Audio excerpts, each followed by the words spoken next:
Ini menjadi evaluasi lah para hakim agar bisa mawas diri, bisa introspeksi diri untuk menjalankan tugas pokok dan fungsinya benar-benar lillahi ta'ala secara hukum yang tegak ya, Bu. Ya itu makanya itu kembali itu ya, pengawasan kembali ya dari semua pihak ya untuk mengawasi sepak terjang atau kinerja dari para hakim-hakim itu ya. Yang jadi pertanyaan adalah apakah adil hanya dengan memindahkan mutasi gitu dari tempat A ke tempat B gitu.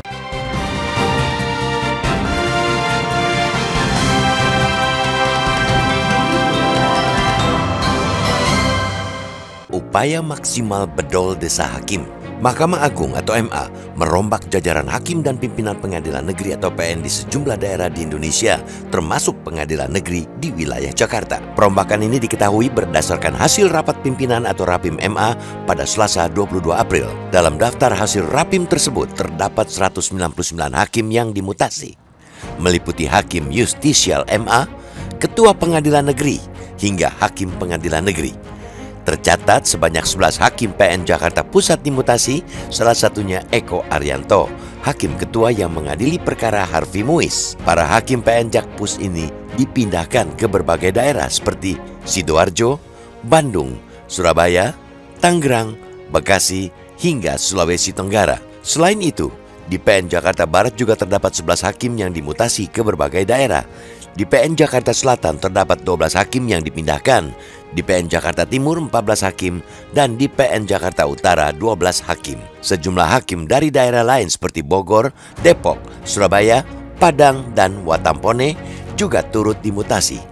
Ketua dan wakil ketua PN pun tak luput dari perombakan ini. MA menyatakan bahwa kebijakan rotasi atau perombakan para hakim ini merupakan upaya maksimal yang dapat dilakukan untuk memperbaiki institusi. Perombakan besar-besaran atau bisa disebut bedol desa terhadap para hakim ini diduga kuat berkaitan dengan maraknya kasus yang melibatkan para hakim. Salah satu contohnya, Kejaksaan Agung atau Kejagung menyita uang sebesar 5,5 miliar rupiah dari Ali Mukhtarom atau AM, hakim dalam kasus vonis lepas korupsi minyak goreng. Uang tersebut disembunyikan di bawah kasur rumahnya ketika penyidik melakukan penggeledahan di Jepara, Jawa Tengah. Selain itu, masih banyak perilaku hakim lain yang mencoreng nama baik institusi akibat kasus suap. Atas dasar itu, Komisi 3 DPR mendesak pimpinan MA untuk melakukan evaluasi menyeluruh terhadap institusinya. Parlemen merasa prihatin karena kasus suap hakim telah terjadi berulang kali. Langkah bedol desa ini menjadi upaya nyata untuk memperbaiki citra institusi dan mengembalikan kepercayaan publik. Harapannya, para hakim yang sering disebut sebagai wakil Tuhan di dunia benar-benar dapat bersikap adil dan memutus perkara tanpa terpengaruh suap. Badan Pengawas MA dan Komisi Yudisial atau KY juga harus lebih maksimal dalam mengawasi gerak-gerik hakim. Pengawasan ketat diperlukan untuk memberikan tekanan moral agar hakim tidak terlibat dalam praktek suap. Memang tidak mungkin mengawasi para hakim selama 24 jam penuh. Namun, setidaknya diperlukan tindakan yang lebih strategis dan efektif dari Badan Pengawas MA dan KY untuk mengawasi hakim dalam menjalankan tugasnya. Dengan pengawasan yang ketat, diharapkan kasus suap hakim dapat dicegah. MA pun harus tegas memberikan sanksi maksimal kepada hakim yang terbukti bermasalah, termasuk pencopotan atau pemberhentian langsung. Oleh karena itu, rotasi besar-besaran atau bedol desa ini merupakan upaya maksimal untuk memperbaiki citra hakim di mata publik yang rusak akibat kasus suap. Semoga langkah ini membuat para hakim sadar bahwa praktek suap adalah tindakan yang salah dan mencoreng nama baik Mahkamah Agung. Dengan demikian, kasus suap yang melibatkan hakim di Indonesia bisa benar-benar hilang di masa depan. Berita teraktual, terpercaya, dan terlengkap di Lampung. Dari politik, ekonomi, hingga lifestyle, kami memiliki semua yang Anda butuhkan untuk tetap update. Saksikan Ruang Curai setiap Senin sampai Jumat jam 1 siang hanya di Metro TV Lampung.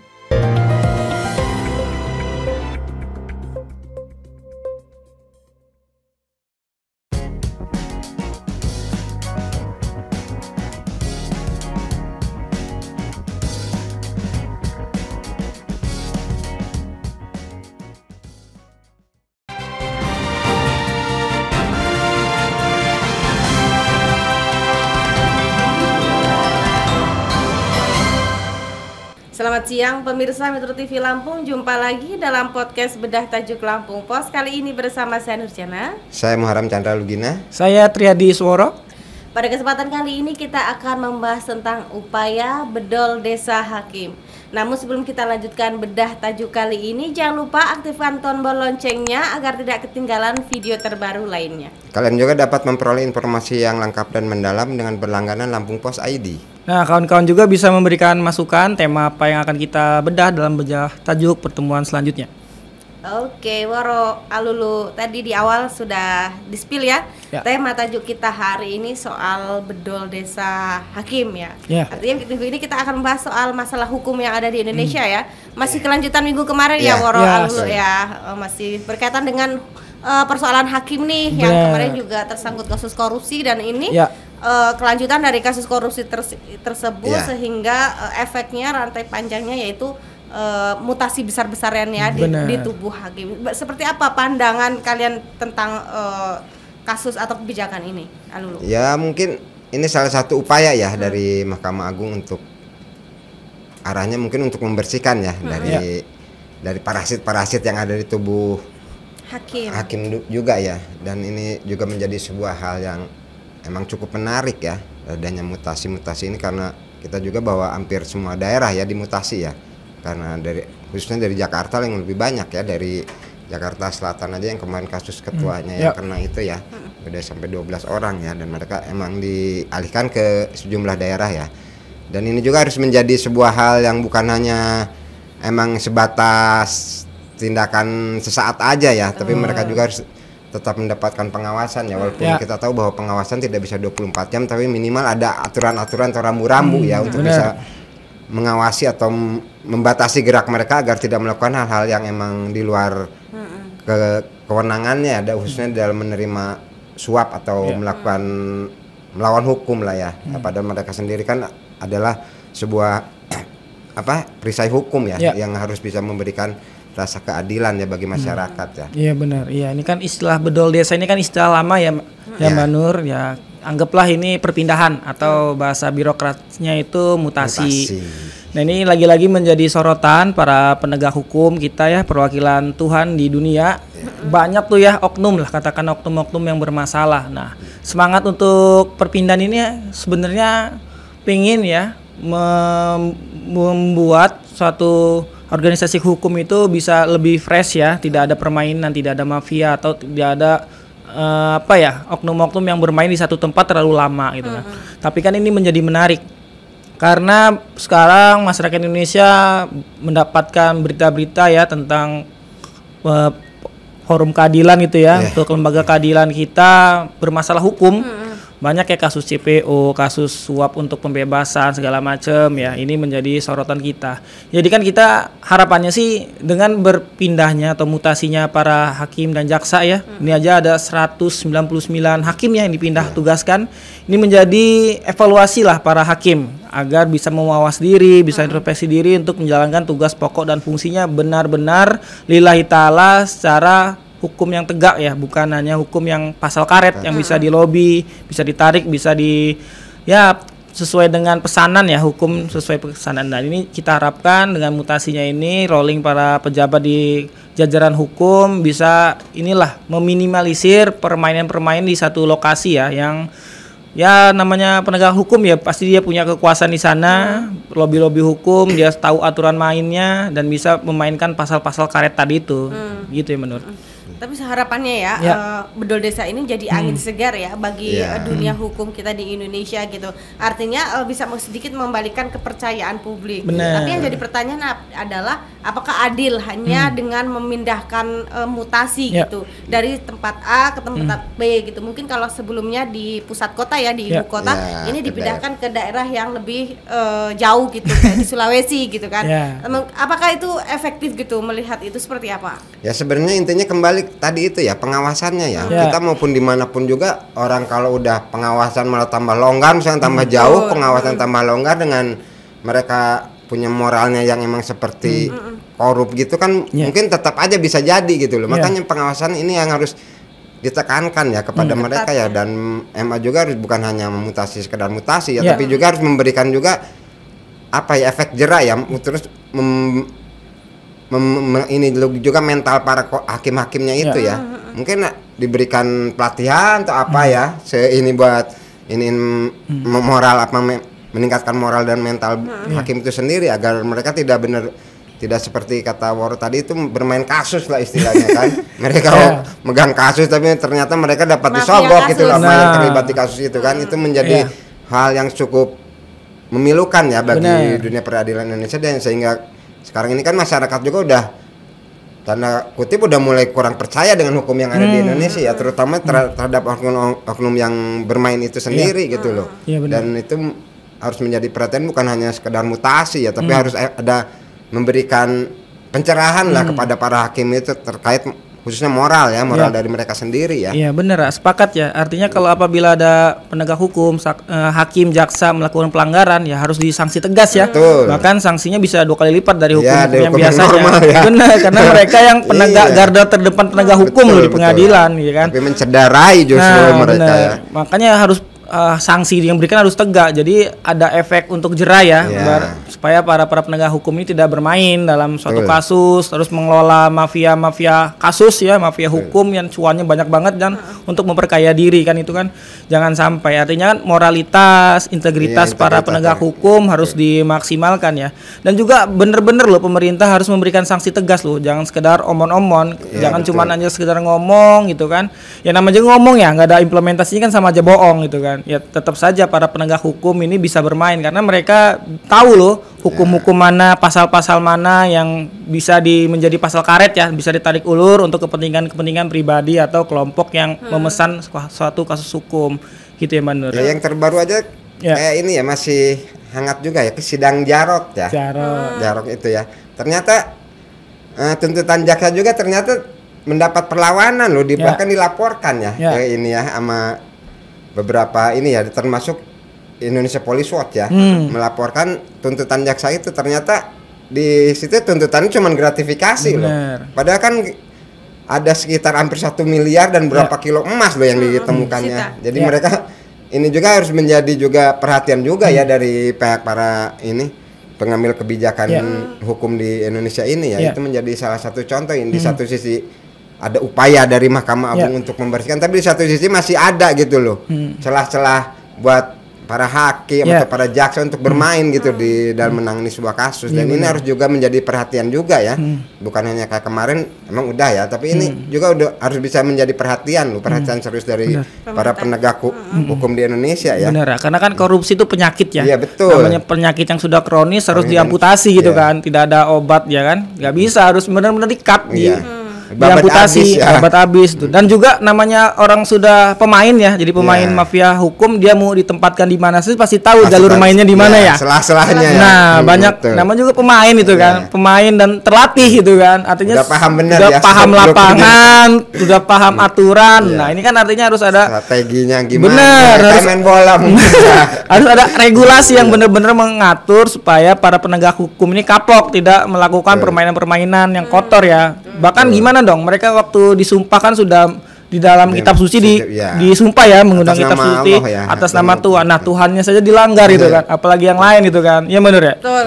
Sebenarnya setuju banget ya dari Woro, kalau dihukum seberat-beratnya salah satu yang dimutasi ini adalah hakim yang memutus vonis mega proyek korupsi mega proyek timah ya, timah si Harvey Muiz itu yang total kerugian mencapai 300 triliun itu hanya divonis 6,5 tahun. Nah, ini hakimnya harus dihukum seadil-adilnya salah satu hakimnya gitu. Jangan hanya dilakukan mutasi gitu. Kalau bisa mungkin tidak ada jenjang karirnya gitu mungkin, atau mungkin juga ada sanksi yang lebih tegas lagi supaya memberikan efek jera kepada hakim-hakim yang lain nih. Kasih hukuman penjara ya.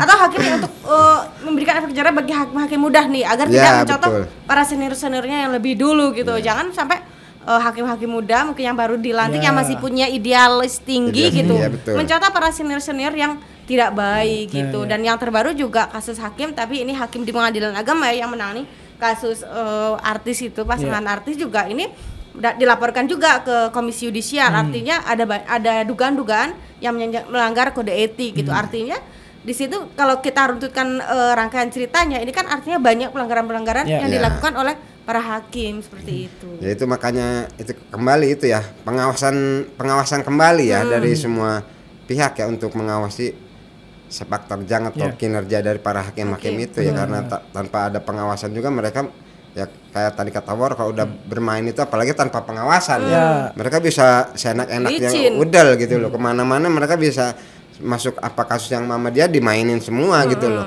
dan kita berharap bahwa itu benar-benar dengan upaya MA minimal mutasi inilah bisa memangkas ya dengan memangkas oknum-oknum yang selama ini emang sering bermain gitu loh untuk mempermainkan hukum Indonesia di Indonesia ini yang justru memberikan rasa sakit hati ya istilah bagi masyarakat secara umum ya. Iya benar. Ya, karena ini kan para pejabat penegak hukum ya. Ya kalau memang bermasalah ya pecat saja gitu ya. Melakukan pelanggaran sanksi yang berat ya pecat saja kan banyak tuh. Jangan ragu-ragu silakan pecat dengan tidak hormat gitu kan. Bahkan kan semangat Pak Presiden ya Prabowo Subianto itu menekankan bahwa kejar koruptor sampai Antartika. Nah itu masih melekat di masyarakat ya. Nah tinggal implementasinya seperti apa. Nah bagaimana mau ngejar koruptor sampai Antartika ya?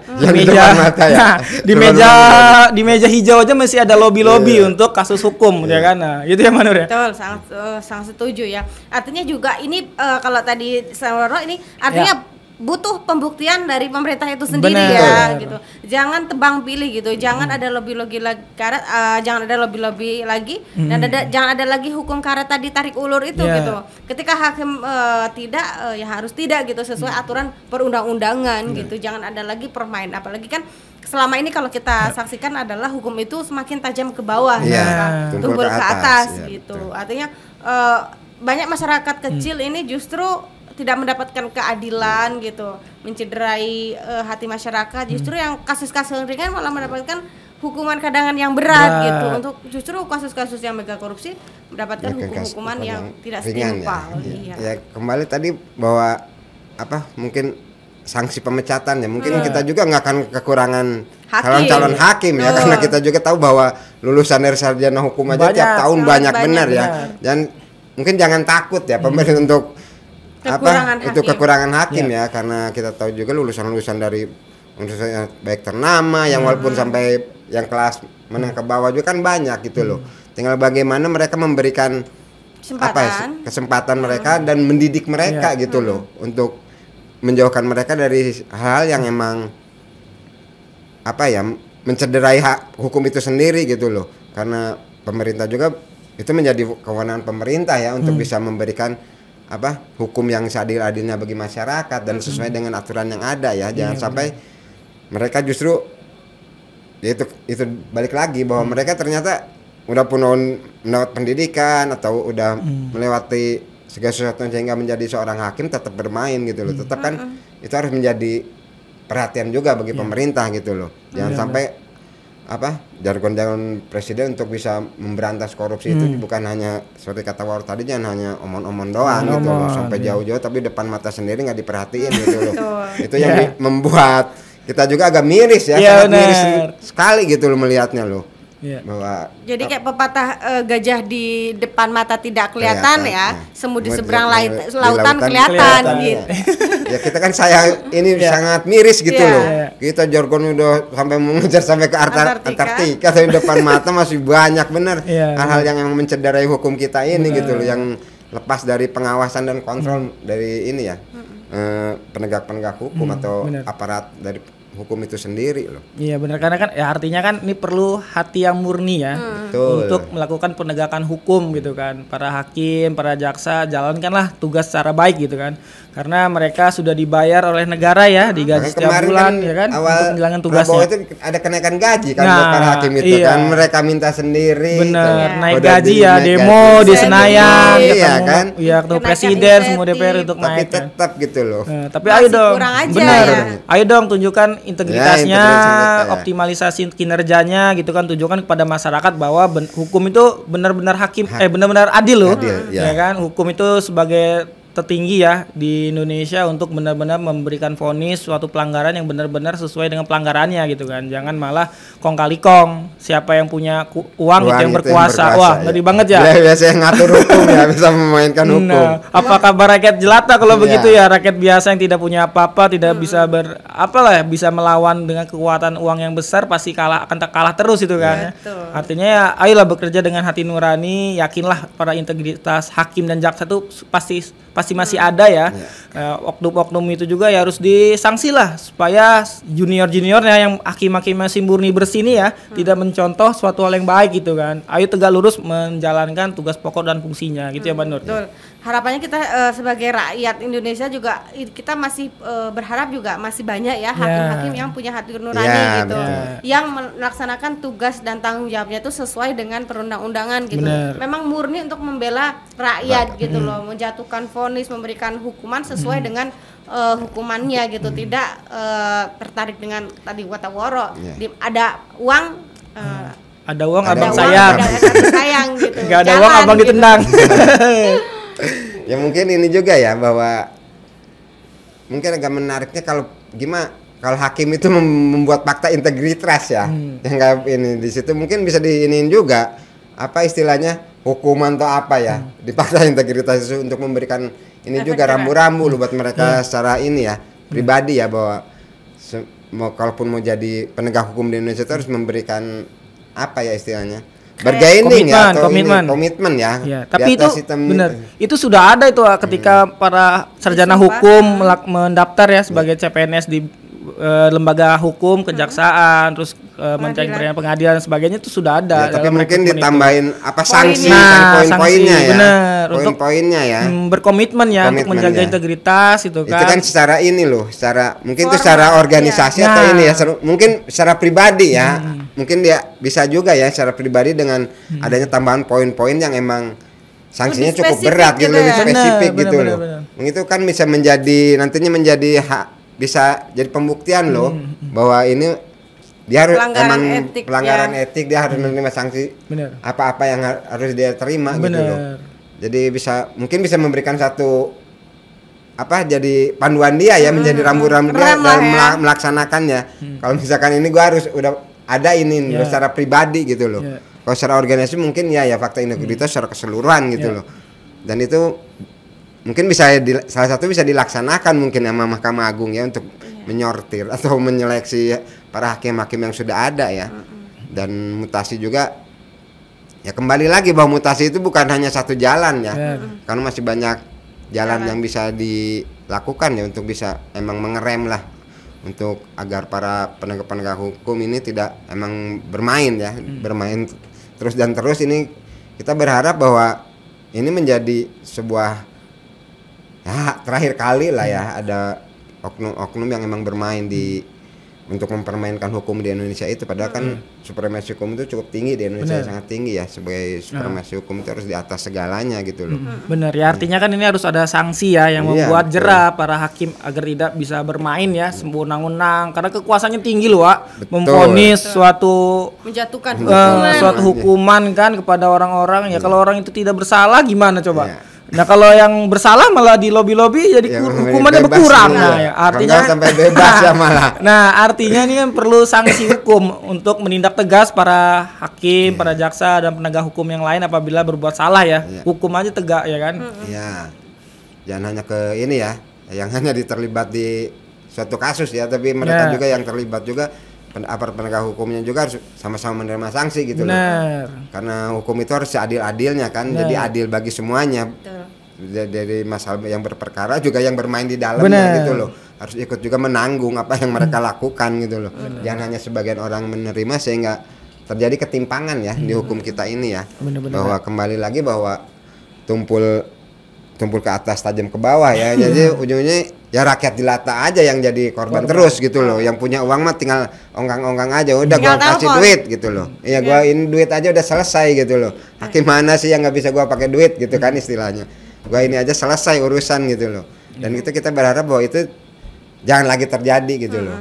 Karena kasus kita juga apalagi yang kasus-kasus kelas berat ya, itu melibatkan semua pejabat dengan angka uangnya juga cukup wah ya, dan mungkin dari hasil korupsinya mungkin cuma seperberapanya buat ini mempermainkan kasus itu sendiri ya. Dan itu kita berharap bahwa emanglah hati integritas hakim dan para penegak hukum itu, integritas dan moralitasnya lah yang harus kita ini ya tingkatkan ya, sehingga mereka tidak lagi terlibat dalam ya jual beli kasus atau mempermainkan kasus itu sendiri mungkin ya di kemudian harinya. Oke, sepertinya seru sekali ya pembahasan kita minggu ini ya soal hakim ini ya, harapannya, dan mudah-mudahan kita ini dah kasus yang terakhir menimpa dunia hukum kita di Indonesia. Oke, Woro Alulu, sepertinya cukup dulu perjumpaan kita minggu ini. Baik pemirsa Metro TV Lampung, demikianlah tadi bedah tajuk Lampung Pos kali ini. Saya Nurjana bersama kru yang bertugas pamit undur diri. Salam sehat dan sampai jumpa.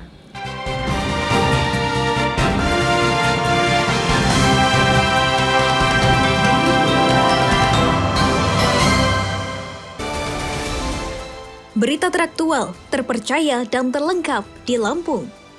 Dari politik, ekonomi hingga lifestyle, kami memiliki semua yang Anda butuhkan untuk tetap update. Saksikan Ruang Jurai setiap Senin sampai Jumat jam 1 siang hanya di Metro TV Lampung.